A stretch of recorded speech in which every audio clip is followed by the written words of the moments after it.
যারা travel agency ছাড়া নিজে নিজে ভিসা করে নিজে নিজে ট্যুরিস্ট হিসাবে বিদেশ ভ্রমণ করতে চান, তাদের জন্য আমার সহজ কিছু টেকনিক আমি অবলম্বন করি।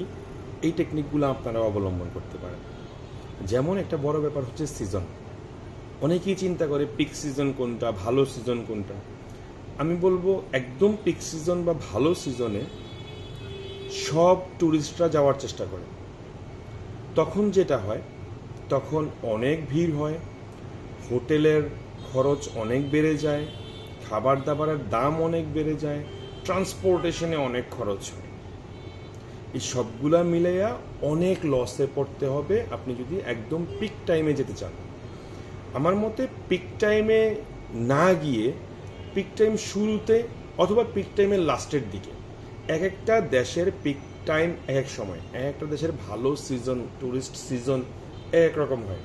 কোনো কোনো দেশ বর্ষায় সুন্দর, কোনো কোনো দেশ শীতে সুন্দর, কোনো কোনো দেশ গরমে সুন্দর। তবে যেখানেই যান চেষ্টা করেন যেন পিক টাইমের শুরুর সময় অথবা পিক টাইম শেষ হওয়ার সময় যাওয়া যায়, তাহলে খরচ অনেকটা কমে যাবে। যারা প্রাইভেট জব করি আমরা, তাদের একটা ব্যাপার হচ্ছে এনওসি। এনওসি এমনভাবে করা উচিত, ফ্লাইটের টিকিট, রুম বুকিং, এনওসি একই রোতে একই ডেটে থাকা উচিত, কাছাকাছি ডেটে থাকা উচিত। নয়তো আপনি ভিসা পাইতে প্রবলেম হবে। যেসব দেশে স্টিকার ভিসা লাগে, যেসব দেশ থেকে, বাংলাদেশ থেকে যেসব দেশে যাইতে স্টিকার ভিসার প্রয়োজন, ওইসব দেশের এম্বাসি ফেস করতে হইলে প্রথমে এয়ার টিকিট বুকিং দেন, ওই ডেট অনুযায়ী রুম বুকিং দেন, ওই ডেট অনুযায়ী এনওসি নেন। একদম টাইম খেয়াল করতে হবে। আপনি 10 তারিখ ফ্লাইটের টিকিট কাটছেন, তাহলে 11 তারিখ, 12 তারিখ, 13 তারিখ, 14 তারিখ, 15 তারিখ, 4-5 দিনের একটা রুম বুকিংয়ের চিন্তা ভাবনা করতে হবে। আর সাথে এনওসিও দিতে হবে ঠিক 10 থেকে 20 পর্যন্ত। 10 তারিখ থেকে 20 তারিখ পর্যন্ত এনওসি নেওয়া লাগবে। আপনি ফ্লাইটের টিকিট বুকিং দিলেন 10 তারিখের, রুম বুকিং দিলেন 5 তারিখের, আবার এনওসি নিলেন 13 তারিখের, তখন এইগুলা গন্ডগোল লাগবে, বোঝা যাবে যে আপনি এইসবগুলো ফেক দিচ্ছেন। ফেকের কথা কেন বলতেছি, কারণ নর্মালি স্টিকার ভিসার জন্য আমরা যারা ট্রাই করি সবাই এইগুলা ফেকই দিয়ে থাকি অনেকেই। যেমন আপনার ফ্লাইটের return ticket, up down return ticket যেটাকে বলি, সেটা আমরা একদম কনফার্ম কপি দেই না, বুকিং কপি দেই। বুকিং কপি কিন্তু আপনি প্লেনে উঠতে পারবেন না বুকিং কপি দিয়ে। সুতরাং বুকিং কপি দিয়ে আপনি শুধু ভিসার জন্য অ্যাপ্লাই করবেন। ফ্লাইটে ওঠার সময় আপনি আপনার পছন্দ মতো ডেটে, ভিসা হয়ে গেলে সেটা 3 মাস 6 মাস, এক এক দেশ এক এক সময় এক এক রকম সময় দেয় ভিসার জন্য। আপনি 6 মাস পরে যাবেন, 3 মাস পরে যাবেন, 2 মাস পরে যাবেন, আপনার ইচ্ছা মতো আপনি ডেটে টিকিট কাটবেন। তখন ইচ্ছা মতো পছন্দের ডেটে রুম বুকিং দিবেন। তখন আরেকটা এনওসি নিয়ে নেবেন যাওয়ার সময়, যেন ইমিগ্রেশন না আটকায়। কারণ আপনি ভিসার জন্য এনওসি নিয়েছেন মে মাসে, আপনি যাবেন, ফ্লাইটের টিকিট করছেন মে মাসে, এটা আপনি বুকিং দিচ্ছেন, রুম বুকিং দিচ্ছেন মে মাসে, কিন্তু মে মাসের লাস্টে গিয়ে আপনার ভিসা আসলো। ভিসা কখনো এক নির্দিষ্ট টাইমে আসবে জরুরি না, একদম ফিক্সড টাইমে ভিসা আসে না। ভিসা আসতে কমপক্ষে 10 দিন, 15 দিন, 20 দিন, এক এক দেশ এক এক রকম সময় নেয়। বিভিন্ন সময় বিভিন্ন কারণে সেটা 1 মাসের বেশিও হয়ে যায়। তখন আপনি যদি এনওসি একটাই নেন, আপনি এনওসি দিচ্ছেন মে মাসে যাবেন, কিন্তু ভিসা পাইতে পাইতে মে এর লাস্ট, ইমিগ্রেশনের ভিতরে ধরবো, আপনার তো এনওসি নেওয়া আছে, মে মাস পর্যন্ত ছুটি নেওয়া আছে, আপনি জুন মাসে থাকবেন কোনে, বিদেশ যাবেন কীভাবে, আপনার চাকরি কীভাবে থাকবে, এই প্রবলেমে পড়বেন। এই জন্য নিজে নিজে যখন ভিসা করতে যাইবেন বা কারোর মাধ্যমে যদি ভিসা করতে যান, তাহলে ফ্লাইটের বুকিং কপি লাগে, যেটা 6 দিন 7 দিনের return ticket, booking return ticket নিয়ে নেবেন। booking.com গিয়ে এমনভাবে রুম বুকিং দিবেন যে ঠিক যেই তারিখ ফ্লাইট ওই দিন রাত্রের রুম বুকিং দিবেন, পাশাপাশি 4-5 দিন 6 দিনের রুম বুকিং দিবেন পরপর। দেওয়ার পরে ফ্লাইটের আগের দিন পর্যন্ত রুম বুকিং, রিটার্ন ফ্লাইটের আগের দিন পর্যন্ত রুম বুকিং দিবেন booking.com অথবা আগোডাতে, যেখানে ফ্রি ক্যান্সেলেশন অপশন আছে। আপনি ভিসাই পান নাই, রুম বুকিং দিয়ে টাকা দিয়ে দিচ্ছেন, কোনো কারণে ভিসা না পাইলে ওই টাকা ডিওমাইট যাবে। এই জন্য উচিত হচ্ছে রুম বুকিংগুলা Booking.com বা আগোডার মাধ্যমে ফ্রি ক্যান্সেলেশন আছে এমন সব জায়গা দেখা দেওয়া, সাথে এনওসি অফিসে একটু বলে রাখলেই হয় যে আমি এই এনওসিটা নিচ্ছি ভিসার জন্য, যাওয়ার সময় আমার আরেকটা এনওসি লাগবে। এই তিনটা জিনিস, হোটেল বুকিংয়ের কপি, ফ্লাইটের টিকেটের কপি এবং এনওসির কপি, এইগুলা একদম এক্সাক্ট কনফার্ম না করা ভালো, কারণ ভিসা পাইতে লেট হলে সমস্যায় পড়বেন। বাট এয়ারপোর্ট যাওয়ার সময় এগুলো কনফার্ম নিয়ে যাবেন। Confirm ticket, confirm hotel booking, confirm NOC সব নিয়ে আপনি এয়ারপোর্টে যাবেন। তারপর আরেকটা ট্রিক হচ্ছে এয়ারপোর্ট থেকে গাড়ি না নেওয়া। এয়ারপোর্টের ভিতর থেকে, এয়ারপোর্টের সামনে থেকে চেষ্টা করবেন একটু আগায়া যাইয়া গাড়ি নেওয়ার জন্য, কারণ এয়ারপোর্টের সামনে থেকে গাড়ি নিলে গাড়ি ভাড়া সবসময় বেশি পড়ে। নেপালের ব্যাপারে যদি বলি, নেপালে সুবর্ণভূমি এয়ারপোর্টে নামবেন, নামার পরে এয়ারপোর্টের সামনে থেকে ট্যাক্সি না নিয়ে একটু ঢাল বেয়ে নিচে নামলে মেইন রোড থেকে রানিং পাসিং বাই যেসব গাড়ি আসা যাওয়া করতেছে সেখান থেকে গাড়ি নেন, খরচ অনেক কম লাগবে।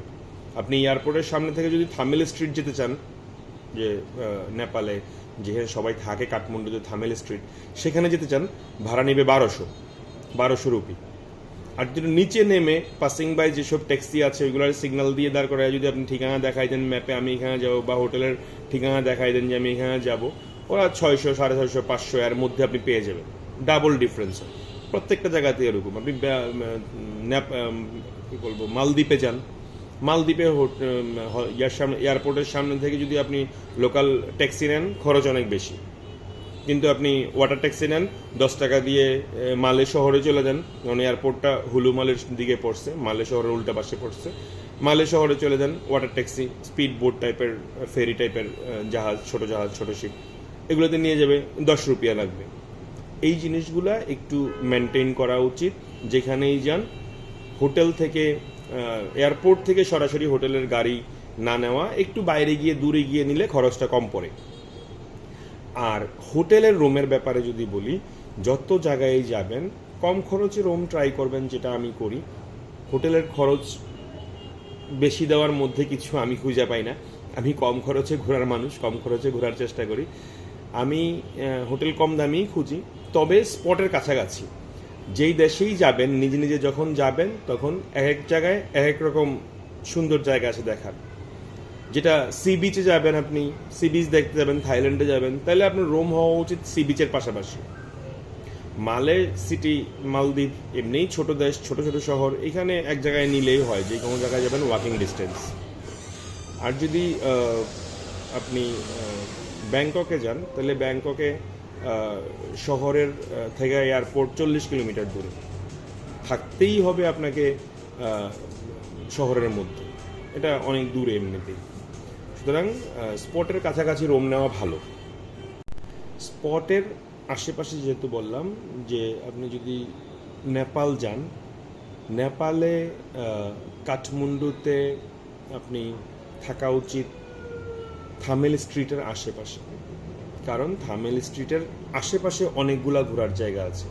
আপনার রুমটা যদি থামেল স্ট্রিটে হয়, কাছাকাছি হয়, তাহলে ওই ঘোরার জায়গাগুলো আপনি ওয়াকিং ডিস্টেন্সে পেয়ে যাবেন, আপনার খরচ কম লাগবে। আবার পোখারায় গেলে সেখানে থাকার জায়গা হওয়া উচিত ফেওয়া লেকের আশেপাশে। ফেওয়া লেক হচ্ছে ওইখানের খুব বিখ্যাত টুরিস্ট স্পট। ওইখানে রাত্রের দৃশ্যগুলো অনেক সুন্দর, হ্যাপেনিং প্লেস, সবাই ওইখানে গিয়ে থাকে, অনেক মানুষজন পাবেন। ওই লেকের আশেপাশে থাকলে আপনার লেক দেখতে আসার জন্য খরচ কম লাগবে। আবার যদি আমরা মালদ্বীপের কথা বলি, মালদ্বীপ হচ্ছে ছোট ছোট শহর, 1200 দ্বীপ নিয়ে গঠিত, আমরা জানি। ছোট ছোট দ্বীপ, ওইগুলোতে আপনি যেখানেই থাকেন, যেখান থেকে যান, শহরটা ওয়াকিং ডিস্টেন্স, ওইখানে ট্রান্সপোর্টেশনের খুব বেশি প্রয়োজন নাই, সুতরাং টেনশনের কিছু নাই। শ্রীলঙ্কা যদি 1-2 দিনের জন্য যান, তাহলে কলম্বো সিটিতেই ঘুরবেন, তাহলে কলম্বো শহরেই থাকা উচিত। শহরে থাকলে ওখান থেকে ট্রান্সপোর্টেশন ভালো পাওয়া যাবে। আবার থাইল্যান্ডের ব্যাপার যখন আসবে, আপনি যখন পাতায়া যাবেন, পাতায়া বিচের আশেপাশে, ওয়াকিং স্ট্রিটের আশেপাশে আপনার হোটেল হওয়া উচিত। নয়তো দেখার জায়গা, ঘোরার জায়গা, সুন্দর জায়গা হচ্ছে ওয়াকিং স্ট্রিট, সুন্দর হ্যাপেনিং প্লেস, রাত্রে ঘোরার জন্য অনেক ভালো। পাতায়া বিচ অনেক সুন্দর জায়গা। সেটা যদি আপনি দূরে থাকেন, হোটেল যদি দূরে হয়, তাহলে কিন্তু আপনার ট্রান্সপোর্টেশনের খরচ অনেক বেড়ে যাবে। এই জন্য পাতায়াতে গেলে পাতায়া বিচের আশেপাশে, সেম ফুকেট গেলে পাতং বিচের আশেপাশে, বাংলা ওয়াকিং স্ট্রিটের আশেপাশে, এইসব জায়গায় থাকলে আপনার ট্রান্সপোর্টেশনের খরচ কমে আসবে। আর ফ্লাইটের ব্যাপারে যদি বলি, ফ্লাইট 2 থেকে 3 মাস আগে কাটলে ভালো। এত আগে কেউ আসলে ওইভাবে প্রিপারেশন নেয় না, নেয় 1-1.5 মাস আগে। তো 1-1.5 মাস আগে কাটলে মোটামুটি একটু কমেতেই পাওয়া যায়। ফ্লাইট পাওয়ার জন্য, ফ্লাইটের টিকিট নেওয়ার জন্য আপনি গোজায়ান, তারপরে হচ্ছে ট্রাভেল ট্রেকার, এইসব ব্যবহার করতে পারেন। বিভিন্ন অ্যাপস ব্যবহার করতে পারেন, যেগুলোর মাধ্যমে আপনি টিকিট নিতে পারবেন, টিকিটের দাম জানতে পারবেন, টিকিট বুকিং দিতে পারবেন, সেটা করতে পারেন। তবে বেশিরভাগ জায়গায় দিনের ফ্লাইট নেবেন, যদিও রাতের ফ্লাইটের খরচ কম, রাতের ফ্লাইটের খরচ কম, কিন্তু ব্যাক করার জন্য ওয়ান ওয়ে কমপক্ষে দিনে নেবেন। যেমন আপনি যদি নেপাল যান, নেপালে দিনে ফ্লাই করলে যে সৌন্দর্য আপনি দেখবেন, এভারেস্টের যে ভিউ দেখবেন, সেটা আপনি রাতে দেখবেন না।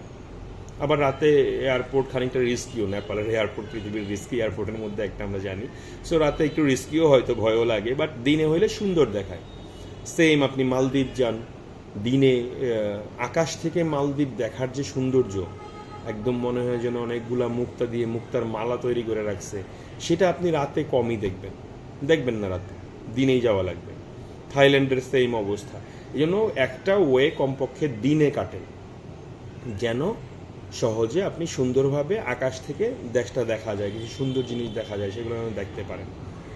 আর জানালার বাইরে থেকে মেঘের দৃশ্য, ক্লাউড অনেক সুন্দর, অনেক সুন্দর। এটা যারা ফ্লাই করছেন সবাই জানেন। তো এই জিনিসগুলো খেয়াল করবেন। খরচ কমানোর জন্য কয়েকটা জিনিস বললাম, যে সিজন শুরুতে অথবা সিজনের লাস্টে যান, খরচ কমবে। 2 নাম্বার হচ্ছে বুকিংয়ের ব্যাপারগুলা, যেন ভিসা হওয়ার আগে যেগুলো দিবেন এগুলা ক্যান্সেলেশন আছে এমন বুকিং দিবেন, লস করেন না। 3 নাম্বার হচ্ছে এয়ারপোর্টের সামনে থেকে হোটেল না নেওয়া ভালো, গাড়ি না নেওয়া ভালো। এয়ারপোর্টের সামনে থেকে গাড়ি না নেওয়া ভালো, এয়ারপোর্টের থেকে বের হয়ে একটু দূরে যেয়ে গাড়ি নেওয়া ভালো। আর হচ্ছে স্পটের কাছাকাছি রুম নেওয়া, ট্রান্সপোর্টেশনের খরচ কমানোর জন্য। স্পটের আশেপাশে রুম নেওয়া, ট্রান্সপোর্টেশনের খরচ কমে যাবে। আর দিনের ফ্লাইট কমপক্ষে একটা, যাওয়া বা আসা। রাতের ফ্লাইটের খরচ কম হয়, তারপরে বলবো দিনে একটা ফ্লাইট নেন, তাহলে প্লেন থেকে যে সৌন্দর্য দেখা যায় সেটাও উপভোগ করতে পারবেন। ধন্যবাদ সবাইকে।